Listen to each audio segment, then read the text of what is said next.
तो आज समझते हैं गेहूं के गेरुआ रोग को, जो खेती की एक बहुत पुरानी और बड़ी चुनौती है। सदियों से ये फंगल बीमारी गेहूं की फसल के लिए एक बहुत बड़ा खतरा बनी हुई है। गेहूं के रस्ट को समझने के लिए पहले प्लांट पैथोलॉजी यानी पादप रोग विज्ञान को समझना जरूरी है।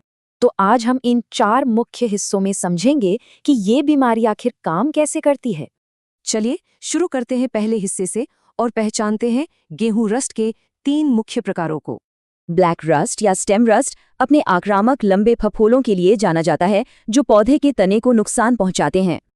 ब्राउन रस्ट, जिसे लीफ रस्ट भी कहते हैं, पत्तियों पर बिखरे हुए नारंगी भूरे धब्बों के रूप में दिखाई देता है।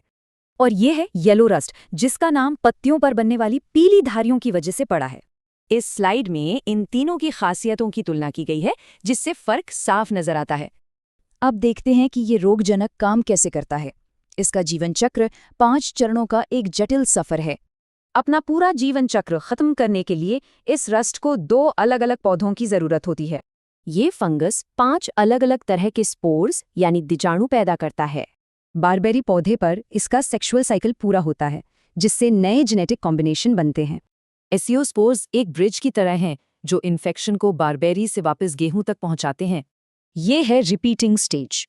यही स्पोर्स गेहूं की फसल में बीमारी को तेजी से फैलाते हैं। टेलियोस्पोर्स फंगस को कठोर परिस्थितियों में जिंदा रखते हैं ताकि वो सही मौके पर दोबारा फैल सकें।